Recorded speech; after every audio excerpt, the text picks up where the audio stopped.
All right, day one of the outdoor wood boiler. It's in full swing. Got the sidearm on. I have to insulate that. I got red pipes and red pipes. None of them are really cold, so red and red. Just have to remember which one was in and out. I'm doing in on the top, out on the bottom, because it's reverse flow, because the cold water is coming in the bottom and out the top. It's efficiency. So it comes in the coldest here. So the coldest, the heat, the hot that's coming down is now also the coldest. So there's a good transfer rate there. And as the hot water starts coming up, it's getting closer to the hottest water coming in. So it'll be able to, raise it even higher. You always want cross flow. I've got a tank booster, or a mixer, what everybody used to call them before people started installing them on their regular water heaters. You just crank them all the way up. This way you can have more capacity and make sure you're not putting out more than 120 degrees. So I've got some valves in the other room over there so I can regulate this. I gotta come off of this outlet and eventually go upstairs to the attic to the second furnace. But for now, I've just got this throttled down a little bit so that majority of the heat goes to my furnace heat exchanger, which I'll take you over to now. So there's the furnace heat exchanger. That is the thermostat for the remote. Goes upstairs. Take you guys upstairs for a second. But I had an electric booster there. Sometimes it just was not enough. Got the humidifier. Had to relocate that. That was a little further down, so I moved that up. I still need to tape the joints. Got a little gap back there. It's blowing air out. But so there's these valves are wide open.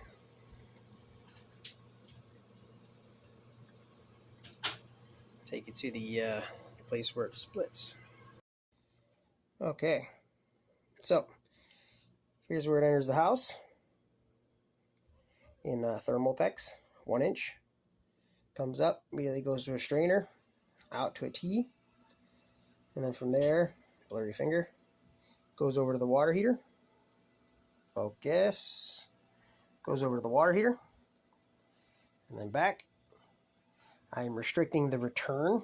This way everything in the system actually maintains pressure. You always want to restrict the return, not the feed, because this can cause a Venturi effect. It'll cause it to boil because you're losing pressure on the low side, on the return side. So you always restrict the return side. But ideally, you want to have your heat exchangers in series. Your hot water first, and then your conditioned air.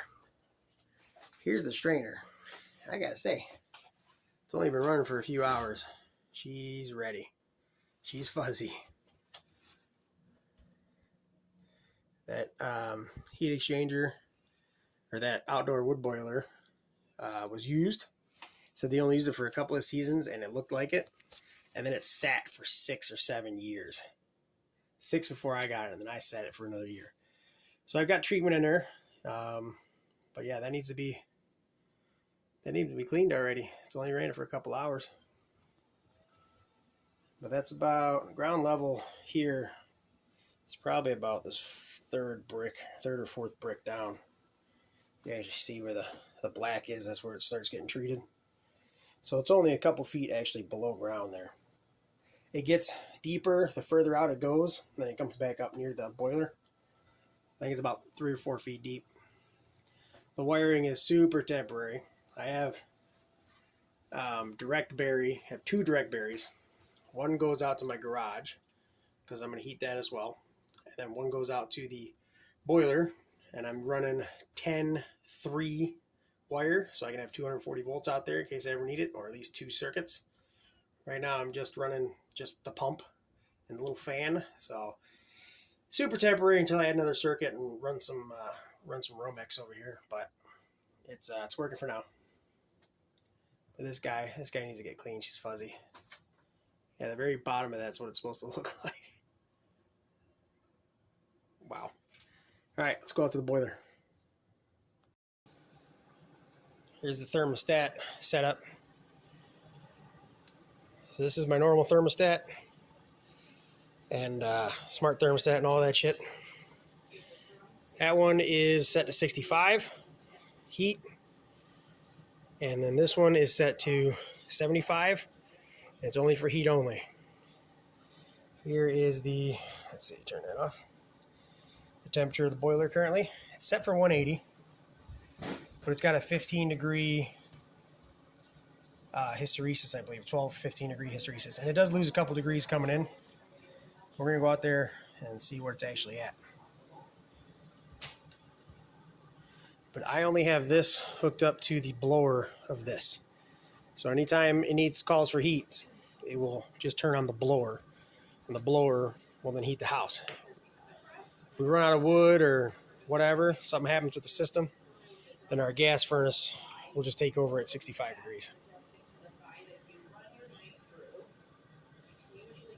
Let's go check on the boiler. There's where it enters. Still got to backfill with some sand. As you can see, it's only about 4 bricks to the ground level. About 3 more blocks below that. And the trench is settling still.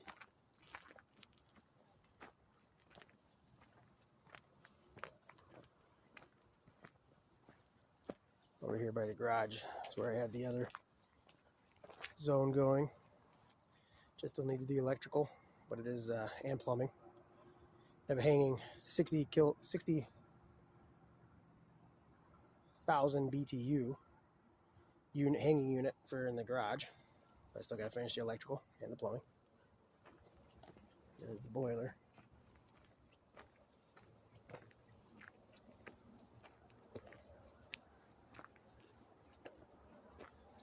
Does look like it's smoking.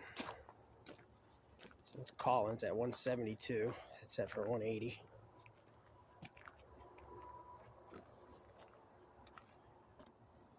$172. Actually, I don't hear the fan running. Yeah, the fan's not running, so let's open the flue because it might want to pop on us. Yeah, let the smoke out. Yeah. So it's just doing a slow roll right now. That's why it's getting colder and colder. So it's 172 out here. I'll turn up the temp maybe. It's 172 out here. 166 in the house. 7 degree difference from what that thermostat says to what the inside thermostat says. And I've got 2 zones. It's all covered up now. 2 zones. 1 going to the garage, 1 going to the house. Thermal packs, like I said. But I'm gonna pause it until this flame's rolling and get a good flame shot here. Okay. So it just hit 170. It didn't take long. It was at 171 or 172 a minute ago. So the hysteresis is 10 degrees in here. So it's set for 180. When it hits 170, it kicks back on. So we'll let this, I definitely need a new door seal. The fan's a little noisy, so I might as well at least order one of those so I can have it. It's a Woodmaster 4400. Like I said, it was used. This is its first fire up that I've had.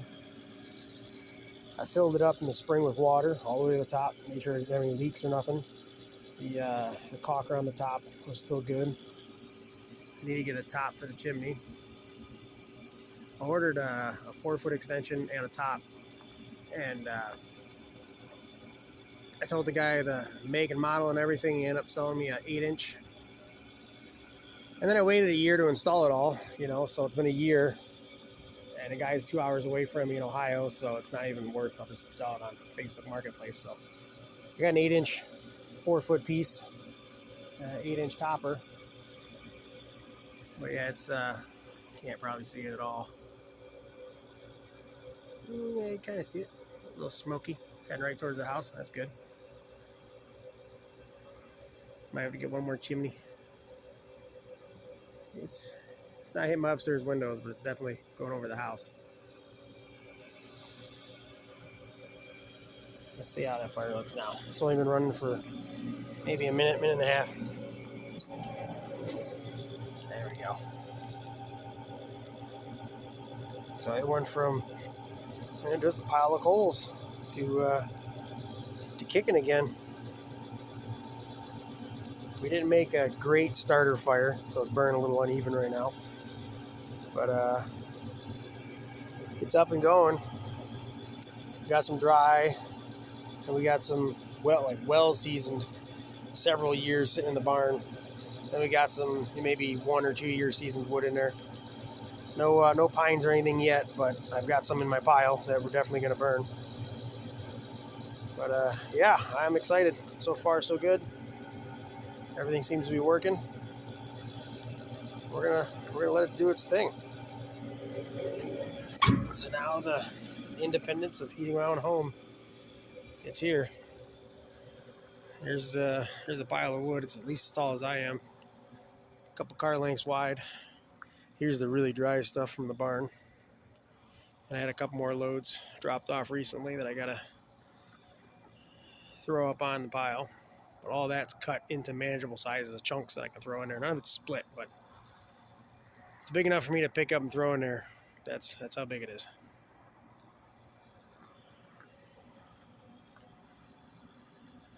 That one right there was dumped right here in front of it, pile 2, so I gotta cut all that up. Get that into the pile. Yeah, you can definitely see the smoke rolling out the door. It's not a ton, but it's more than you want.